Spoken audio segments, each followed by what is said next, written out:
You're listening to the Dr. Nina Show with Dr. Nina SAVELLE ROCKLIN, only on LA Talk Radio.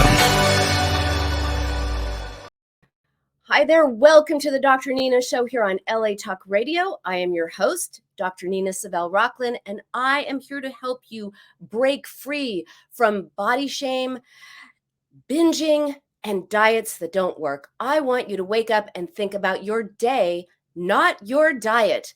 And so does my guest today. Her name is Naomi Joseph. She is the author of the new memoir, Binge and Sprint. And she has a question for you. You will understand Naomi from this question that she has for you guys. Have you ever stood at a kitchen counter urgently devouring insane amounts of frozen stale hot dog buns dipped alternately in jelly and almond butter while on high alert for approaching humans? Right? Who can't relate to that? Naomi Joseph is the author of Binge and Sprint. It is a memoir of her life struggling with binge eating disorder. She tells the story of fighting the secret taboo war with humor and authenticity. And her story is incredibly relatable and, I must say, incredibly funny. Who knew that binge eating could be so hilarious? Welcome, Naomi. I'm so glad you're here. Thank you so much for having me. It's really an honor for me to be on with you, Dr. Nina. Thank you. So you are welcome. I'm glad you're here too. So tell us what led you to write this book. So interesting question. First of all, it was in the beginning, it was difficult for me to really be so vulnerable and put my journey out there because I do think that binge eating disorder has a stigma of being very shameful. And people live in a closet behind closed doors in quiet desperation, too embarrassed to reach out and get the help that they need. As we all know, when you do binge eat, we do it in private, we do it in secret. And because there's this stigma attached, and I know certainly in my community, it really leads to difficulties in marriage and then difficulties with infertility. And once I really realized what this was all about, I knew that if I could tell my story and help at least one person not go through what I went through for as long as I went through it, then it would all be worth it for me. And what I found since I've written the book and sort of gone public with this is that so many people are beginning to come out of the closet and get the help that they need and that they deserve and start to understand why they do this and have begun to free themselves from it. And I think that that is the purpose, because when you're going through it and you're by yourself, you kind of feel like a freak of nature, right? And that nobody else is going through the same thing as you and you're so all alone. But once you say, oh my gosh, that person and you mean it's not so abnormal and I don't have to be ashamed and I could reach out and not be embarrassed. And that's what it's about. It's everybody telling their stories and touching each other to give the people the confidence to know that they're worth getting the help that they need so that they don't have to suffer any longer. Yes, and to realize that it's actually not about food, right? That Yes. food is the solution to the problem. It is not the problem. And I think the way that you come to realize this in the book, and by the way, if anyone wants to join us, I forgot to say, if anyone has a question for Naomi or would like to join us or has a comment, a question, anything, the number is 323-203-0815, 323-203-0815. We'd love to hear from you. It's that the way that you come to realize, oh, something's going on here that's not like other people, and how you went from shame to understanding is really a beautiful part of the book. But tell us, how did you first begin to realize, oh, wait, what I'm doing with food is different from what other people are doing. So I think the first time, because I always thought this is just how everybody does it. I didn't know that what I was doing was different than what other people were doing. It to me, it was just like private eating, and I thought that everybody was like me. And it was the first time I realized that I did something different.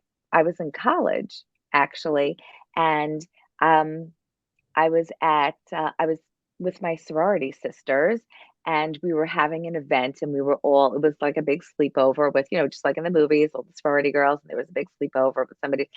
And I had made a comment, because, when all girls get together, there's all this junk food and all of that. And I had made a comment.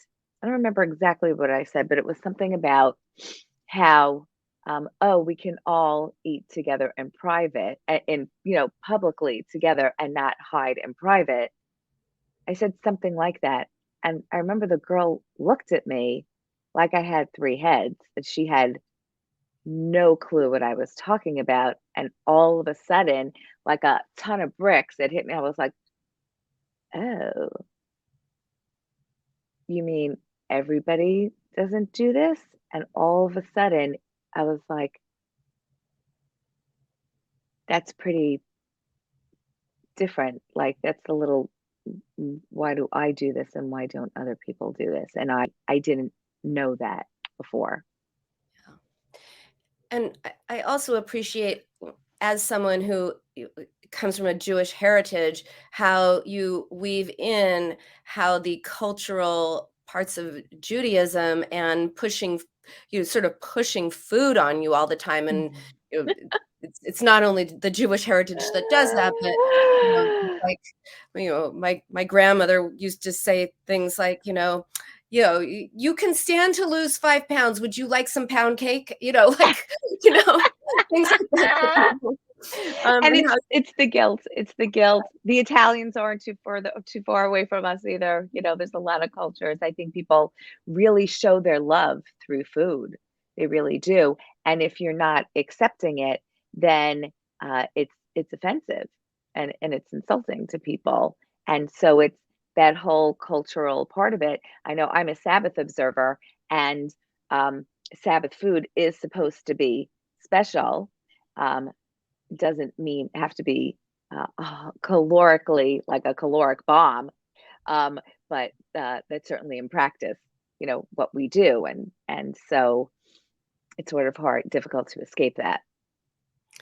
it was the way that you richly wove in your experience culturally in the tapestry of the book was uh was great, because it was poignant, it was funny. I mean, what I love about this book is that it is so powerful, and it is so poignant, and it is so funny, that we have to be able to find the humor in life, and to be able to like kind of support ourselves and take ourselves seriously, but also lighten our spirits too.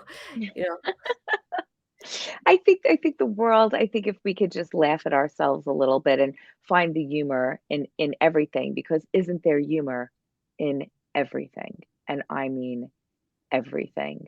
Um, and I think it's when we can do that, even through something that is so painful, then we can sort of remove ourselves a little bit and take a broader overview, and then we can approach it a little bit differently, see it from a different perspective. And that always assists us in moving forward. if you were to go back, I love Back to the Future. We know Back to the Future and Star Wars, two of my favorite movies. So if you had the DeLorean time machine and could go back in time and talk to yourself at a time when you were at your most egregiously low, in the most awful place, with food, with yourself, with your body, with whatever was going on, what would you say to yourself if you could go back? So I think at different stages in my life, I would have said different things. Um, I think in the beginning,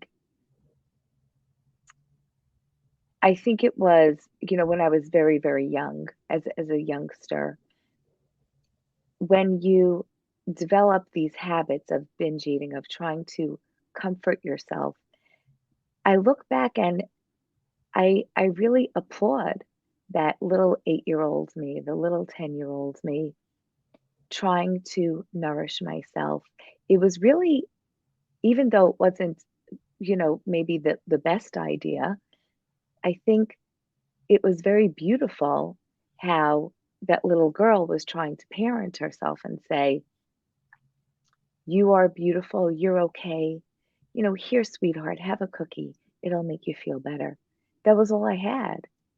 And I think that that's a really, you look back and you say, "Oh, I started binge eating." But if you can find the beauty in that, of how you were trying to parent yourself and tell yourself that you're okay. Here, you deserve this. Have a cookie, sweetheart.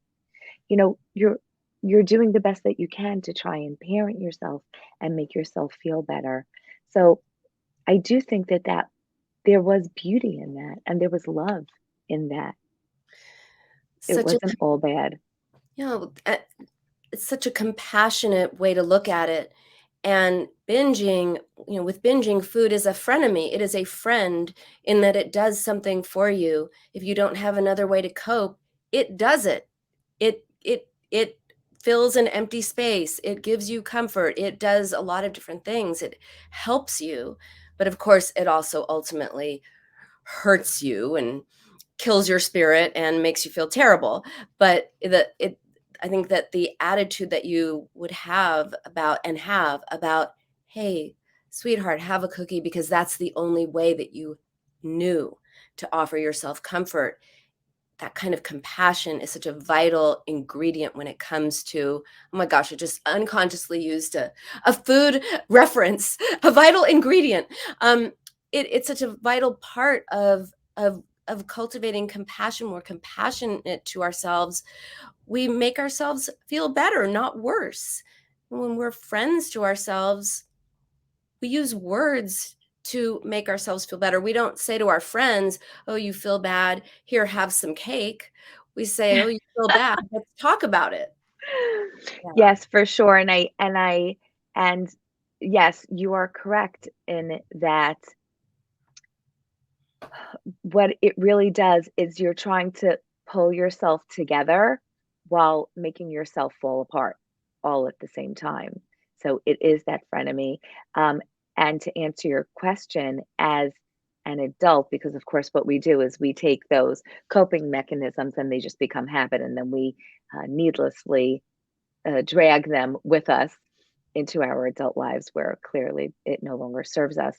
And I think that if I could go back, I would just I would do a few things. First of all, I would explain to myself that I am worthy, because that's really what all this is. It's really about finding your worth, finding what you deserve, that you don't need to schlep around in a body that doesn't fit you, and that you deserve to give yourself the healthiest, most beautiful foods that help your body be the healthiest and feel the best that it could feel, because that's really what life is about, and it is what you deserve. We are all a child of God, and I was the daughter of a king, and I deserved to have the things that would make my body function the best.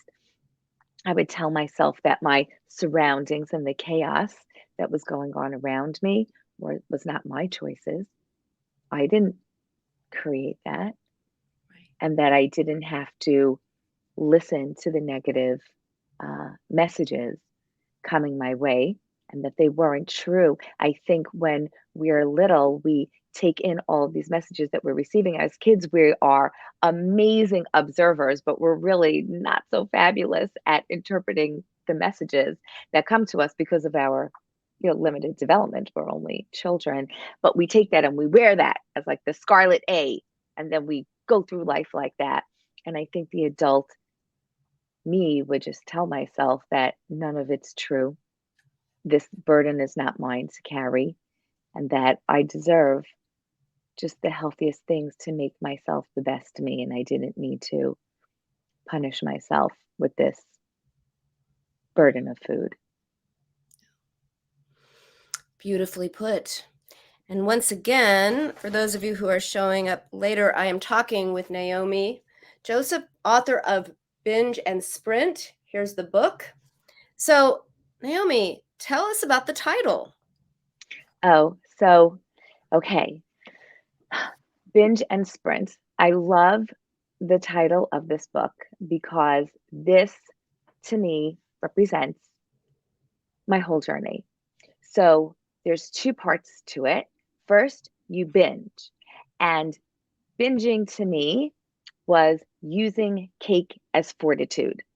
So you sort of get all of your energy or all of you steel yourself with cookies and you like gear yourself up and but really, what are you doing? You are just filling a void.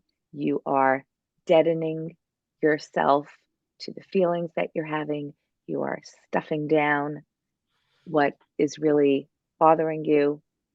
And then once you have sufficiently numbed your feelings, then you can sprint. You can go on to do whatever it is that you need to do. And usually I would run myself into the ground because everything that I did was I used it as a platform to prove my worth, which was really why I was binging. So it's sort of that round thing. So I'm sure people here can relate to what I'm saying, where you use that food you think that you're using it to just, okay, get it down so you can run and do everything you need to do. But what you're really doing is stuffing and numbing. And then you run and do all these things that you don't want to do. And a lot of times, what I'm finding, speaking to people, is that like me, binge eaters are real overachievers. And they are overachievers because, again, using everything as a springboard to prove your worth. And then you need more fortitude because you're so uncomfortable doing what you are doing, that you need to come back to the binging to deaden yourself. And then you sprint out again. And then it just becomes this vicious cycle. Yeah. I find in 20 years of treating eating disorders that people who struggle with binge eating are often very good at taking care of other people. They're all about the needs and wants of other people, and they give everything to other people and take care of other people, and then food takes care of them. And that was definitely the case really for you, taking care of other people and not really able to take care of yourself. What was Everyone else comes first. everyone else? I hope that's now past tense, right? Everyone else came first. And now hopefully you got that oxygen mask on you, because if you give your oxygen away, we know what happens. What was the turning point for you to say, enough, I have to do something different? So this was in recent years. I mean, I was very, very deep in the binge eating for over 40 years. And what had happened was that my mom had passed away, and I have two other sisters. That one lives very far away, another one is whatever. There's a whole situation, but I was really kind of the only show in town, and I was taking care of my dad. And we had had a tumultuous relationship, and he's very much in the European mindset. And we it just became quite a lot with a full-time job with another business as well, and running myself into the ground. And um, I remember waking up one morning and he had been in the hospital and I was running and I was having very, very little sleep, and I was trying to keep myself in that mode I had been in my whole life of everybody else comes first and I don't matter. And so I was sprinting, sprinting, and then I needed to get that binge in to deaden myself so that I could continue with that sprint because that's how I had set up my life. And my life wouldn't work if I wasn't doing the sprinting. So I was doing the binging more and more.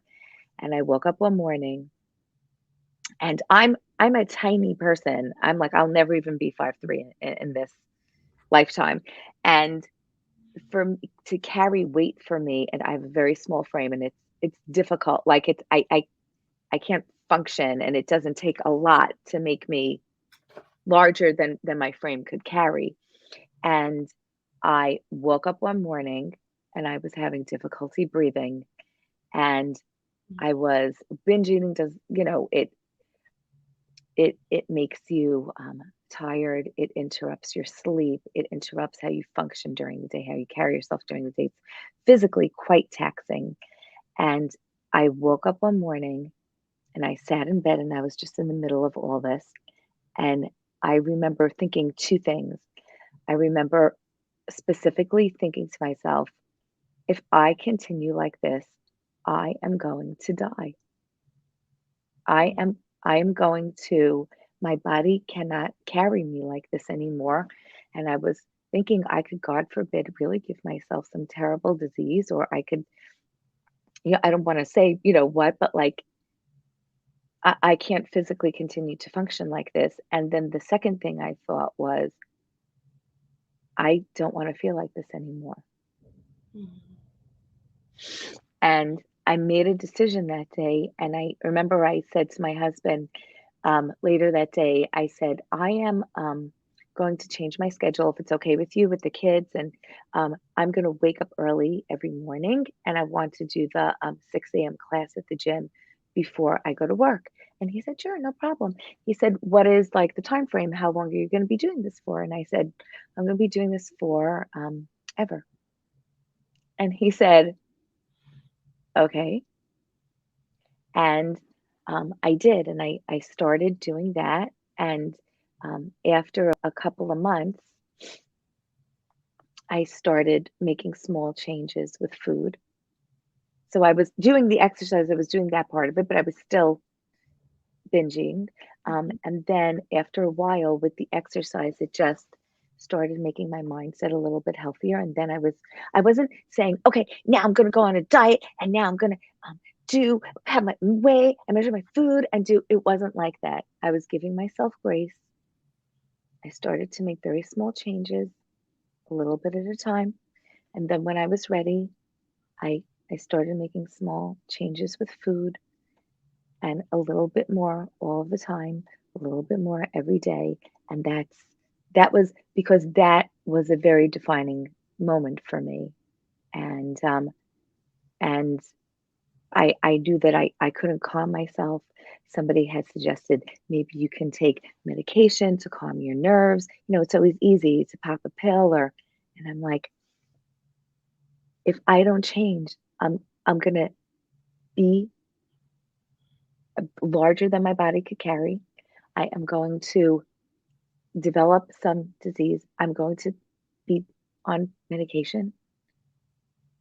No, something has to change, and I have to change.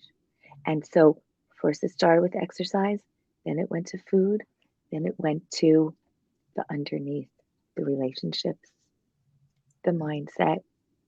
And then I reversed the cycle of binge and sprint to reversing it in healthful food, healthful, joyous movement, healthful relationships, healthful mindset, healthful take self-care.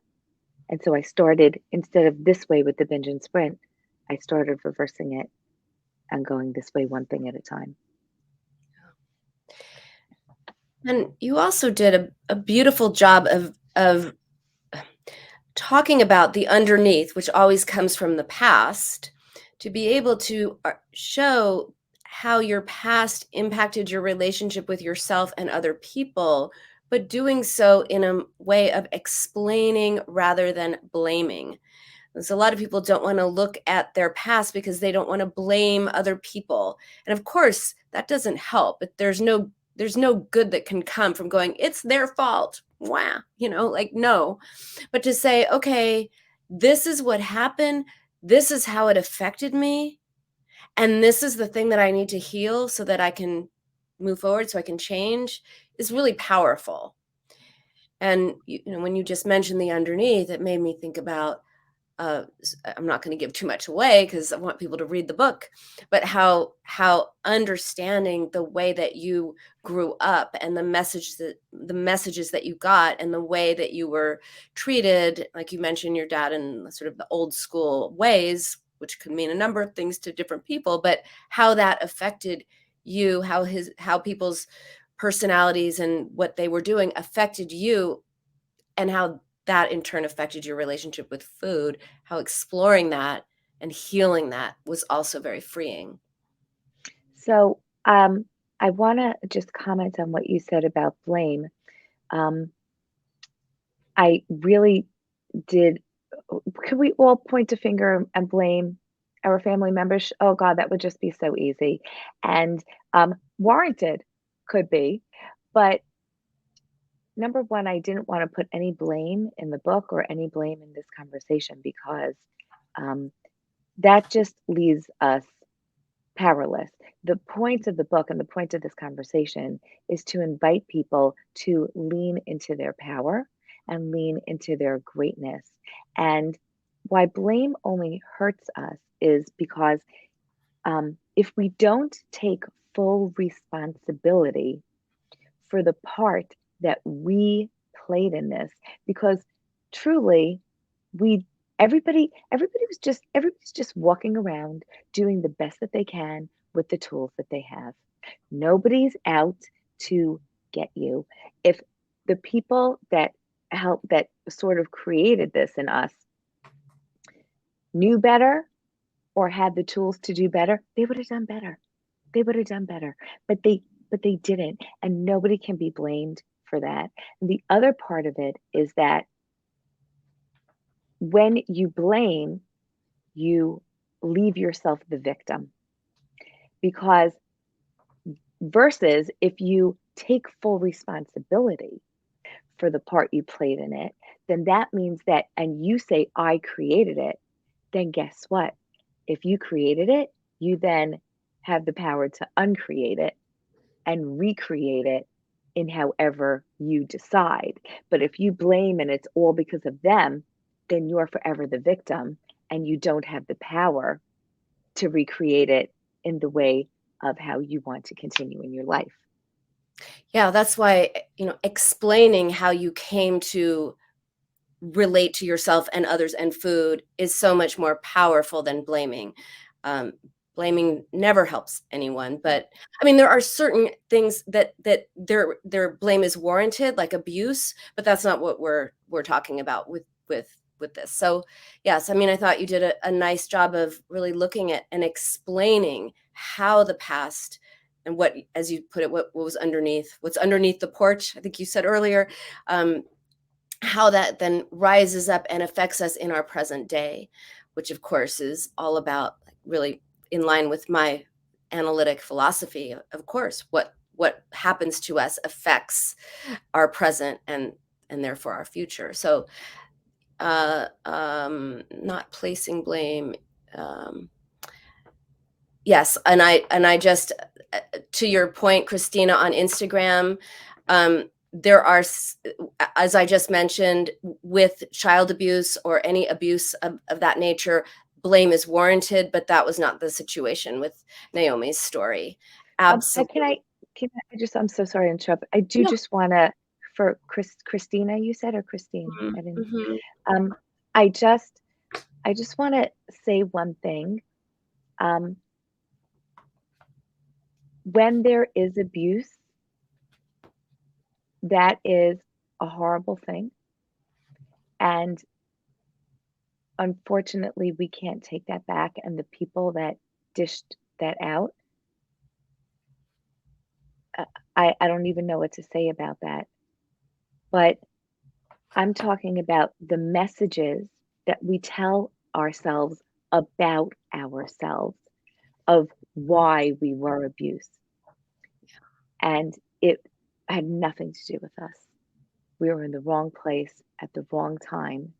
And unfortunately, when you are in a life with somebody who can do that to you, you become collateral damage.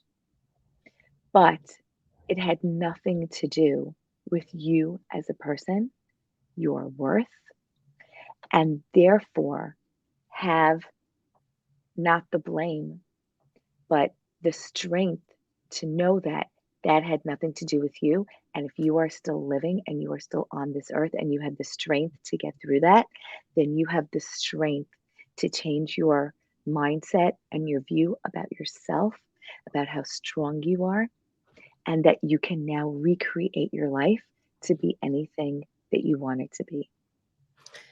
Yeah, that's a very empowering message. And yeah, and that's an important one, because the problem is kids are egocentric, and whenever something happens to them, they think it's their fault. And so then they blame themselves rather than look at it in a different way, and being able to, as you said, retell the narrative, reinterpret what happened is very important and very powerful. So let's go back to your story, and your story of what I like to call liberation, because as you know, I do not believe in recovery. I believe in liberation, absolutely putting binge eating or any kind of eating disorder behind us. Tell us what's going on with you now. How are you on your road to liberation? So, first of all, I love that you call it liberation, because that so much better fits what this is, versus the word recovery. So, yes. Um, well, I used to think that once you got to that stage, it was like magic, poof, and then pixie dust would come down and everything would just be perfect. It is really nothing of the sort. Um, I have gone through many stages on my journey, and I'm definitely still on this journey because there are a lot of stages to go through.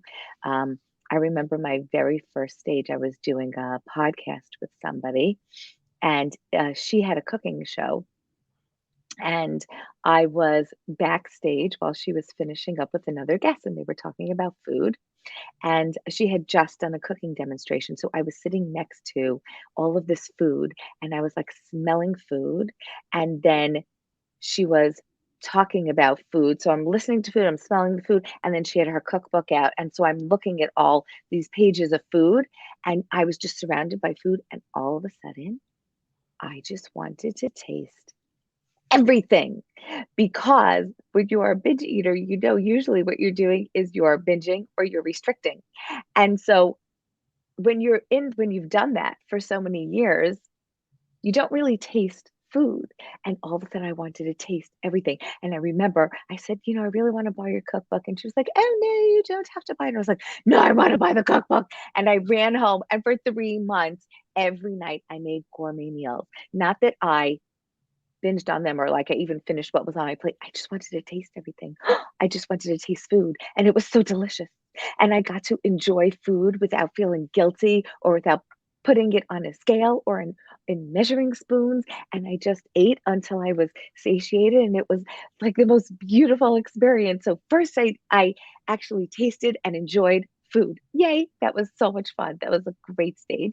And then what I'm realizing now, without going through everything, what I'm realizing now is that there is no pixie dust and there is no magic potion. Really, what liberation from food is, and you see these people who are doing great with food and people who even never had issues with food. And what they're really doing is they're just waking up in the morning and they're just making a better choice.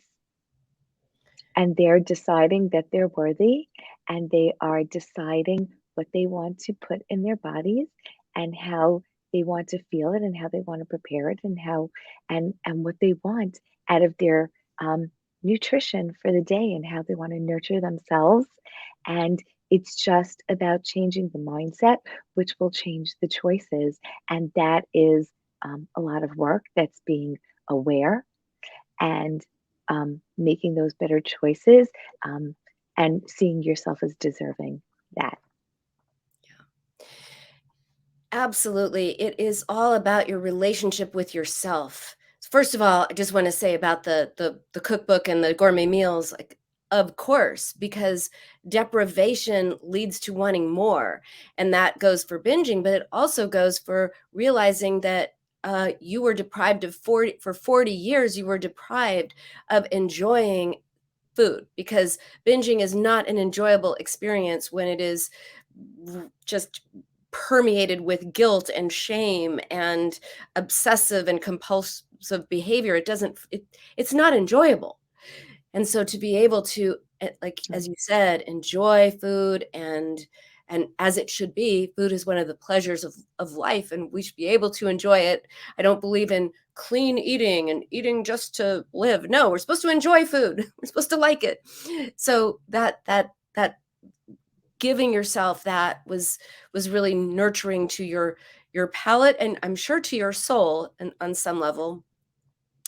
And changing our relationship to ourselves is everything. It's easy to make good food decisions when we are not using food in some way to cope, to distract, to focus on that, so that we're not thinking about the issues and conflicts and problems in our lives. It's easier to focus on what we're eating than on what is eating at us. So Absolutely. beautiful that Ab- you're able to get to that point of liberation. And yeah, there's no pixie dust. I'm sorry, Oprah with her aha moment, like aha, and then everything falls into place. Not so much. I actually learned, and I think I think I touched on this in the book, but I actually learned about aha moments that there are those two kinds of aha moments where you real yes, there are those aha moments where you realize it, but then it's a whole other step to actually implement that in your life and change your mindset so that you can change the habits. And just because you realize one thing one moment, it still takes so much effort to actually put that into practice. And there's so many layers underneath. So you may have an aha moment about like the surface stuff, but then to go underneath and dig all that up is a whole other step. And that's why shows like yours and all that you provide for this community, Dr. Nina, is so important because just hearing, listening every day, being able to delve into the books at any time, being able to have these on podcasts, it's really keeping it in the forefront of your mind and constantly reminding yourself that is going to get you to where you want to go. It's like any other thing that you need to work on in your life.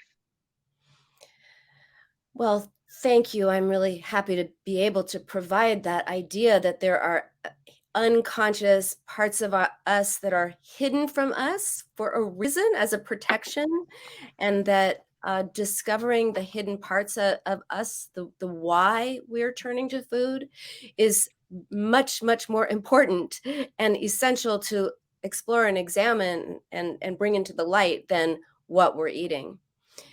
Yeah. And I think one of the most painful, difficult, excruciating parts of change is when what you know psychologically, what you know logically doesn't fit in with what you feel psychologically. Like, Yes. that's the work. When you know something, but you can't quite feel in relationship to what you know. And the aha moment is oh, now I realize that, and now I know that. But then the work is syncing up, which your book describes, syncing up with, well, then how do you translate that into feeling differently and then doing things differently? Yeah. Okay, so in the book, you list 36 lessons that you learned throughout your life that assisted you in liberation? Can you share a few of them?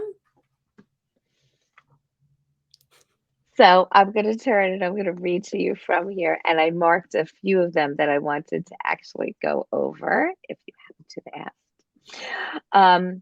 So the one that I want to read is number 25. Try as you may, you can't make other people change or make them happy. It's not your job anyway, so you can just scratch that one off your list. There are some people that no matter how you try to please them, you can dedicate your life to it, but you'll never make them happy. You'll never be enough for them. You'll never do enough for them.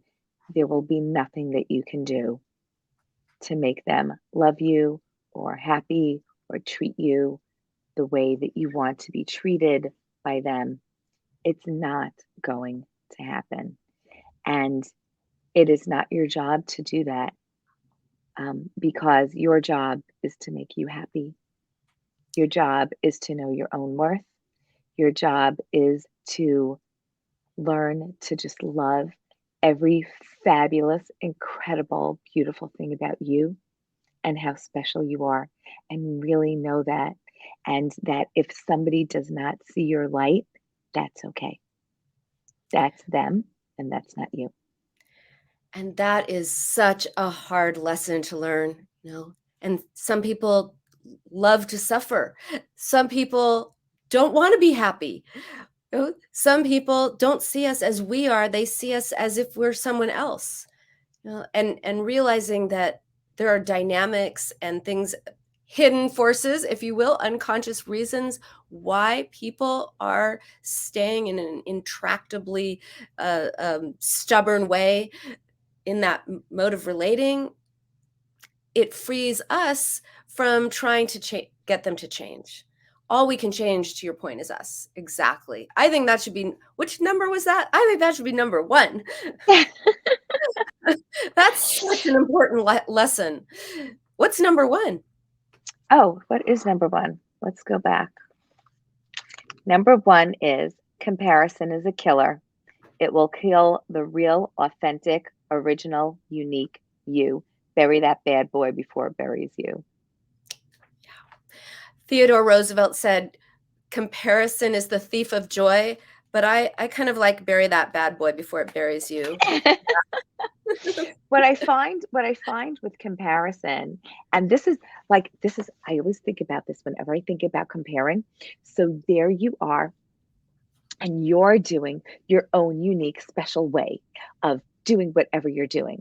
But then you look like, I don't know, in your class or in your community or your group of friends or on social media, and you see someone else achieving what you want to achieve, but they're doing it in a totally different way, right? So then you're like, oh, maybe I should try what they're trying, but you're not them. So you can't do what they're doing because you're not them. So then let's say you guys are like this and they're just succeeding a little bit better than you, but then you try and be like them, and then you're gonna gear off because you can't be them. And then you just have to be you. Just stick to you and how you're doing it. Let them do it their way. Let them have their own journey and their own timeline, and you just be you with your own journey and your own timeline, and just stop comparing yourself and just be you. Who was it? Supposedly Marilyn Monroe said, be a first-class version of yourself instead of a second-class version of someone else. Yeah. I never heard that one. That's awesome. Or maybe it was Audrey Hepburn. She also said, nothing is impossible. After all, the first two letters spell I'm possible. Who knows? Whoever said it, you could take credit for it. Because it's the same thing you're saying, you know? Yep. Okay, so what are your, I'm looking at them too. I mean, I think all of them are fantastic. What are some of your other favorites? I think that my most favorite one is the last one. which is there is no food that exists in this world where binge eating it will ever make you feel better. And then I just write in parentheses, but just in case I'm wrong and you do find it, please let all of us know. Thanks. A girl could dream, right? But there is no food. I mean, honestly, have you ever had a binge and then felt better after? Like, never. Not one time. There is no food that exists in this world. And what I feel like happens is that you're searching for this food that's going to make you feel better, but then you can't find it. And that's why you keep going and you're switching from sweet to salty to crunchy, just like, depending upon like what your go-tos are, right? And then but it never happens. And that's why I feel like a binge takes so long because you're trying to find that one thing that's going to make you feel better, but it doesn't exist. So you just keep going and going until, well, then you just can't fit anything else in your body. And then you're just in a gluten fog or sugar coma, and then you're just done and you're sufficiently numbed. So you move on, but you're numbed, but you're not better. There's nothing that'll ever make you feel better, ever, ever. It doesn't exist. Binging is actually a form of self-abandonment, even though it is disguised as a way to make you feel better at times. But ultimately, it's a way of abandoning yourself. But when you show up for yourself, when you are there for yourself, when you encourage yourself, and which is really what you write about, and are your own best friend, then you are the thing that you're looking for in a binge. So you're looking for you. You're looking for you. Yeah. To show up and stand up.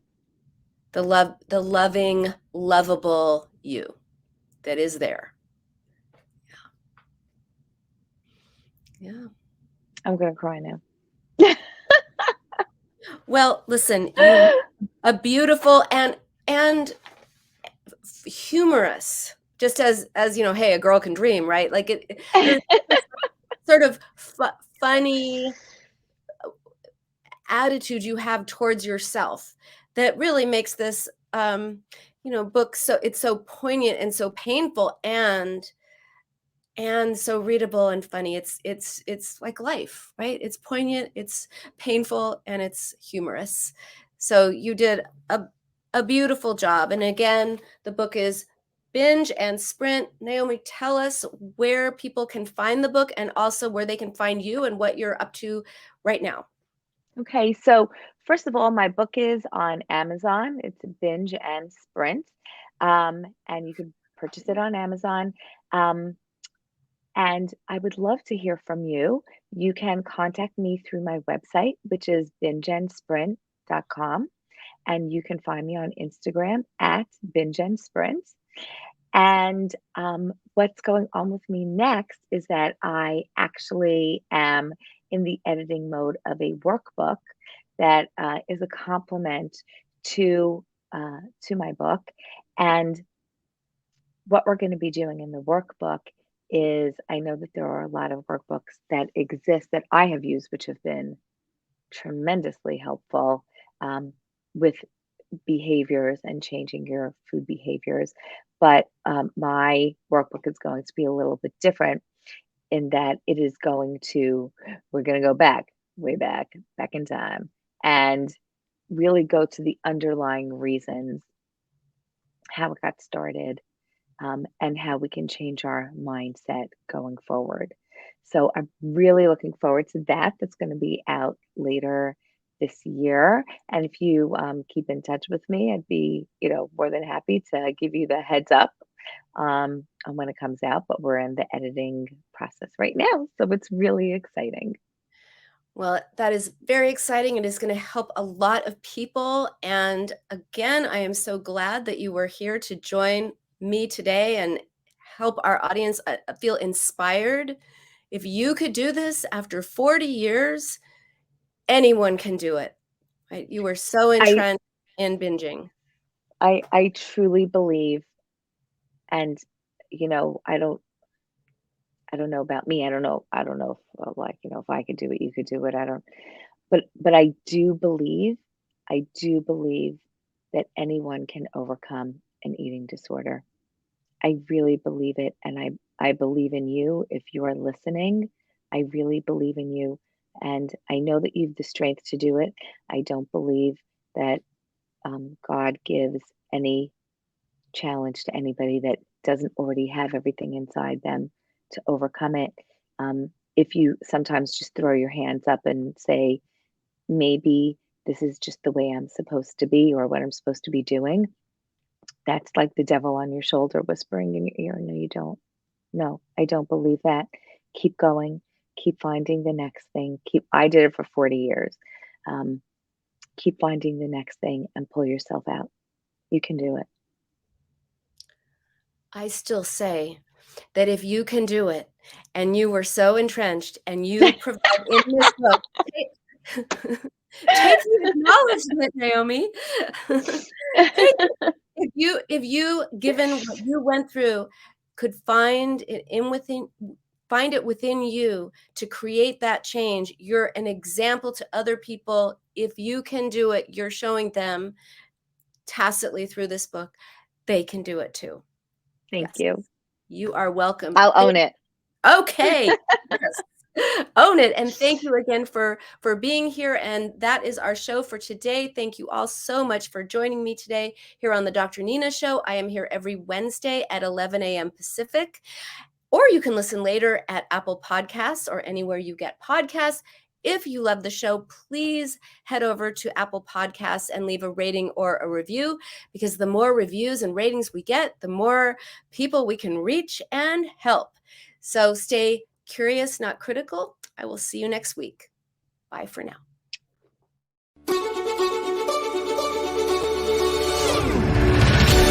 You're listening to the Dr. Nina Show with Dr. Nina Savelle Rocklin, only on LA Talk Radio.